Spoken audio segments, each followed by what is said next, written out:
Hello, this is Alex at the stadium. Today is Friday, May 22nd, and I am here to talk about some Magic the Gathering cards. Um, More specifically, I'm here to talk about companions today. This mechanic, new in Ikoria, Lair of Behemoths, has been very polarizing amongst people. Like, this card, Loras, has already been banned in a couple of formats. This got banned in one as well, Zirda, although that was because of a particular interaction that was problematic. But and some people, especially in the more like constructed competitive, groups of Magic players, feel that companions almost feel necessary to play now. Like, you can't not play one, even if it's just like shoving your Ryan in there or something. But I'm going to talk a bit about some of the things that I think companions do very well as some of the problems that people have faced. So first I'm going to go over what the different companions do. There are 10 of them. And so starting with this here, we have Garuda. Each companion can start outside your deck in your sideboard for a normal constructed format, or for Commander, they've made a rule exception to allow you to also have a companion if you'd like. But they have to, in order to reveal it at the beginning of the game, to be able to cast it from your sideboard, you have to meet the restriction listed on the card. So Garuda says your starting deck contains only cards with even converted mana costs. It is worth pointing out that 0 is considered even in Magic, and all lands have 0 converted mana cost. But when it enters the battlefield, each player puts the top 4 cards of their library into their graveyard. Put a creature card with an even converted mana cost from among these cards onto the battlefield under your control. It's a 6 mana 6/6. All of these are legendary creatures. And what Garuda is doing in like Pioneer and in Modern is you play a bunch of clone effects, including ones that let you clone legendary creatures and actually keep both. And then you make a bunch of Garudas, and then you give them haste with like Dragonlord Colligan, for example, and you just cast this from your sideboard once you get to 6 mana, and then you win the game essentially. But I'm gonna get back to some of the good things about the card as well. I mean, not that winning the game is a bad thing. But next we have Jegantha, the Wellspring. This one is the red-green one. It's a 5 mana 5/5. No card in your starting deck has more than one of the same mana symbol in its mana cost. It taps for Wooburg, and this mana can't be spent to pay generic mana costs. I haven't seen anything with this card in like competitive constructed play, but I do really actually like this card, especially in like Commander. I've never liked just straight up 5-color good stuff in Commander. One concept that I'm going to talk about a lot with these is the idea of Mark Rosewater, lead designer for Magic the Gathering, has this thing he likes to say that that restrictions breed creativity. And that was a core concept going into designing companions. Just some of them weren't like exactly actually restrictive. One of the things I dislike about 5-color good stuff in Commander is that part of the point to me of the format is that you get to, with 100-card singleton, play all these different cards that you otherwise normally wouldn't. Where in 5-color good stuff, you're just, what's the best 100 cards to throw together across all of Magic, right? And what this does with the restriction is you can still play 5-color good stuff, but you're restricted a bit in some of the mana costs and things that you can have if you want to use this as a companion, or even just as the commander, because it does have color identity of Wooburg thanks to the tap ability. And so you're restricted in some of the stuff you can put in there, but it doesn't look at activated abilities and things of that nature, so that actually creates some pretty interesting things you can do that, maybe the card is blue-white but has activated abilities that cost like, I don't know, triple blue or something like that. You can still play those cards and do those things. You have to get a little bit more creative with your deck building and in deciding what you want to do. Ultimately, what you would put in would depend on probably what you pick as your commander. Like if you build a Child of Alara deck with this, that's going to look pretty different than if you build a the Captain Ceesay from I think it was Modern Horizons. I don't remember what it was now, but the new one. Khedira, the Orphan Guard. Each creature card in your starting deck is a cat, elemental, nightmare, dinosaur, or beast card. Now, this is an example of having restrictions. However, it doesn't really get very creative because you kind of you know what you have to do. They just have to be those creature types. So it's a 3-mana 3/2 with vigilance. Each other creature you control that's a cat, elemental, nightmare, dinosaur, or beast gets +1/+1 and has vigilance. So that can do some pretty neat things. It's a good lord overall if you have enough of those kinds of creatures to put in. What's nice is that the list is long enough that you can get some flexibility. You know, you're not stuck just playing a bunch of bad cats. There's especially a lot of good elementals right now. In Commander, for example, this is probably looking more at cats and beasts, maybe a little bit of dinosaurs.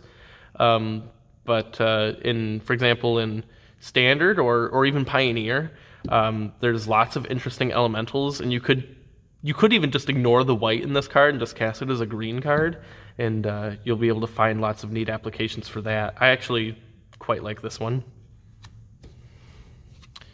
Next is Caraga, the Macro Sage, 5-mana 5/4. Your starting deck contains only cards with converted mana cost 3 or greater and land cards. When he enters the battlefield, draw a card for each other permanent you control with converted mana cost 3 or greater. This is one that I think really embodies the restrictions breed creativity because it's pretty unusual for a deck to start the game at 3 mana. So you have to figure out ways to address any kind of aggro play or anything like that that doesn't just completely screw you over.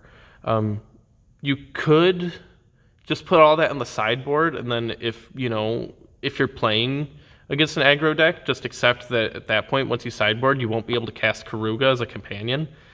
That's an idea. I'm not sure if it's worth sacrificing your game 1 options for that idea. This is the one that I think actually creates some interesting deck building decisions about risk reward when it comes to companions, because generally speaking, an 8th card that is always in your hand is worth whatever costs it comes with. It's an extremely powerful thing that I think maybe they underestimated the impact of. Loras, this just got banned in Vintage and in Legacy this week. And it's on watch lists for all the other formats, except probably Standard. There isn't really a great way to break this card in Standard yet. Each 3/2 lifelink for 3 mana. Each permanent card in your starting deck has converted mana cost 2 or less. So generally speaking, that would mean you're playing really low to the ground and you can't really grind advantage and things like that. But during each of your turns, you may cast 1 permanent spell with converted mana cost 2 or less from the graveyard. So there are some cards that let you just actually chew through your deck and stockpile advantages in several ways on top of each other. One of these cards is Mishra's Bauble. Obviously in Vintage, this was a problem with Black Lotus and stuff like that. Being able to cast Lotus from your graveyard every single turn is pretty ridiculous, even when you're only casting 1 or 2 mana spells.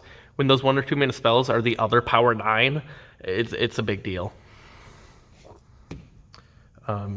I do not think that this card would work in Commander, for the record. I have not tried to come up with a Commander deck for this, but I can't imagine a Commander deck working with... You could put it in the deck, that would be fine, but I can't imagine building a Commander deck with only converted mana cost 2 or less. That sounds like a nightmare. He's a nightmare, he's a cat nightmare.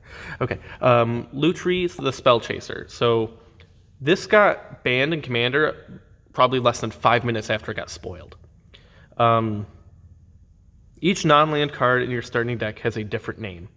Flash, when it enters the battlefield, if you cast it, copy target instant or sorcery spell you control. You may choose new targets for the copy.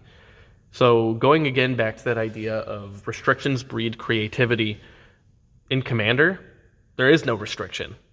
You're already doing that in every single deck that isn't like Relentless Rats or Shadowborn Apostles. So there is no restriction. It's just, this is the first, I think, real auto-include. Even other auto-includes, pseudo-auto-includes in the format, like Sol Ring, have deck building costs. Like if you're on turn 12, you usually don't want to draw a Sol Ring, but since this doesn't even go in your deck, and it doesn't eat up slots of cards that you would want to draw on turn 12, yeah, this is the first real auto-include, and I think it made sense that they banned this.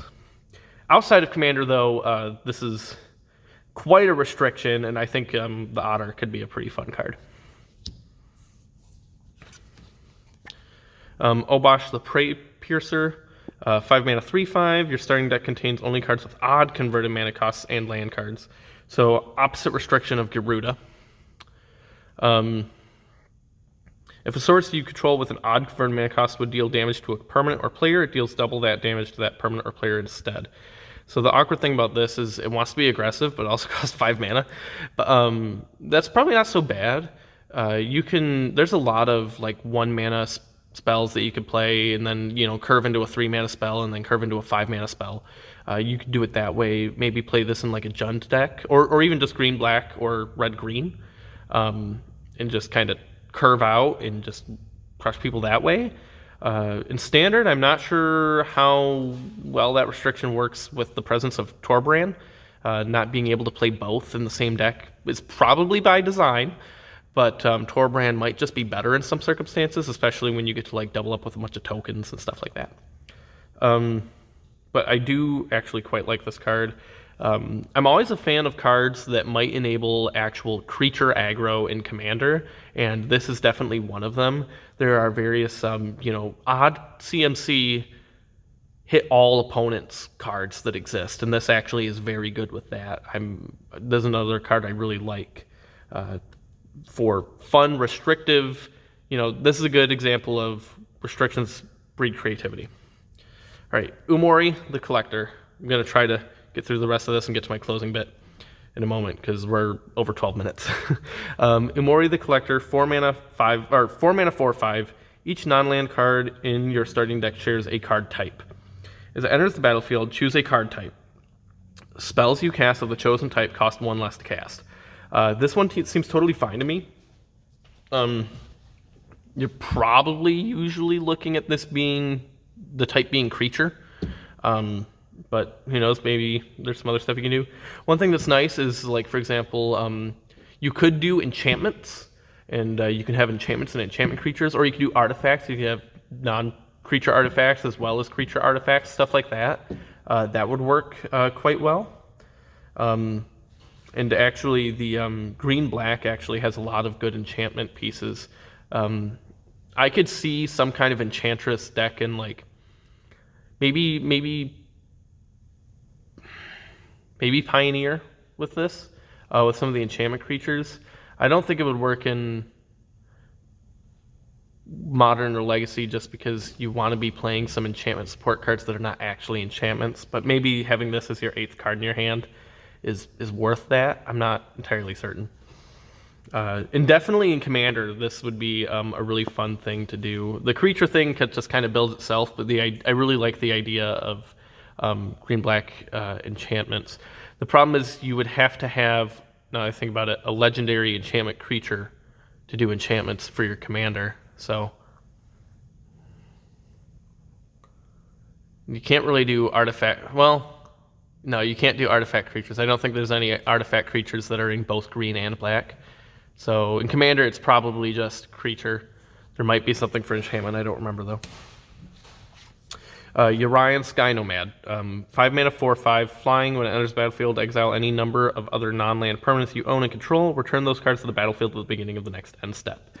So in addition to obviously abusing enter the battlefield or leave the battlefield triggers, it can be just a 5 mana 4/5 with flying that gives your guys pseudo vigilance after you attack, which can be cool. But the companion requirement is your starting deck contains at least 20 cards more than the minimum deck size. So Magic historically has always been, play as few cards as possible to have the best chance of drawing your best cards. But when you get to start with this card in your opening hand, every game is an extra card. It turns out that maybe that outweighs the other stuff. The restriction is really not much of a restriction because any deck can do it, and you can use any cards you want to do it. The difficult thing actually becomes trimming down on cards, because the difference between the 59th or the 60th best card and the 61st best card is wider usually than the 80th best card and the 81st best card. I have seen in Modern some people actually busting out some Battle of Wits stuff with this card, which is pretty silly. I saw an Amulet Titan streamer 5-0 with a Battle of Wits Amulet Titan deck with Urian, and that just made me really happy. Obviously, this card cannot be played as a companion even at all in Commander, because you are stuck at exactly 100 cards for your deck plus your commander. So Zirda, the last one, 3 mana, 3/3. Each permanent card in your starting deck has an activated ability. Abilities you activate that aren't mana abilities cost 2 less to activate. This effect can't reduce the mana in that cost to less than 1 mana. And you can pay 1 and tap it. Target creature can't block this turn, which makes sense for a red-white card. But this one, there's some ways that you can. There's Mana Vault. There we go. Mana Vault. You can make infinite mana with this extremely consistently in Vintage and in Legacy, because you can, while the untap ability isn't a mana ability, it does let you then activate the mana ability again, and it's actually cheaper to activate the untap than the amount of mana it produces, so you make infinite mana basically on usually turn 2. Sometimes you can even go, if you go really crazy with your hand and making extra mana from other things, you can do this turn 1 and just win the game. So yeah, that was a problem. Wow, this is longer. Okay. So just some closing thoughts. I do think that companions, the companion mechanic overall is very interesting and fun. I would like to see more companions, but I think that Wizards has maybe learned some lessons about making sure that they are restrictive enough and not undervaluing the extra 8th card that you get in your opening hand every single game that you always have access to, that your opponent cannot Thoughtseize. Because when you put it that way, it's really good. Some of them are restrictive, but just some of the things that people have figured out they can do are really strong. I don't think that's inherently a problem. Like, Garuda overall is probably fine, just that people will have to adjust their gameplay around it, which there's nothing wrong with adjusting decks to good cards that are new, in my opinion. I don't think Garuda needs to get banned, or I don't think they need to errata the whole mechanic, which is something they said is on the table that they're looking at. I do think that some of them are maybe a little underwhelming. I think that Caraga is a little underwhelming, but I could be wrong. It depends on the format. Like, this one is probably really good in Standard. I haven't been paying attention to Arena, so I might be super wrong. But because usually the first 2 turns of the game aren't as impactful as, for example, a game of Modern or a game of Legacy. I do think that if they print more of these, I'd like to see them in like Commander products or stuff like that, because that way they can build the pre-constructed deck around the restriction of the companion and vice versa.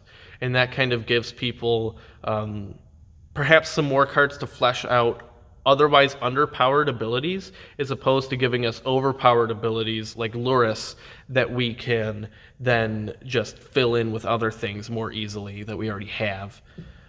There needs to be a balance, though, because if every good commander deck is just from the pre-constructed stuff, then that kind of kills part of the point of the format. So yeah, I guess those are my thoughts on companions. This was so far the longest video by a large margin. I am curious, though, what people think about them. So now that we've seen more transparently some of Wizards of the Coast thoughts. And if you haven't seen them, make sure to go and read the ban restricted announcement and check out Mark Rosewater's Twitter. He's been talking about quite a few things on there as well. But now that we've seen some of these thoughts publicly from Wizards about reactions to companions, I'm curious to see how people are thinking about the mechanic as a whole and not just the individual cards, 10 cards that we've seen that so far have it. That is me for today, and that was, 20 minutes. So thank you for watching if you stuck through to the end of this. Hope you have a great day.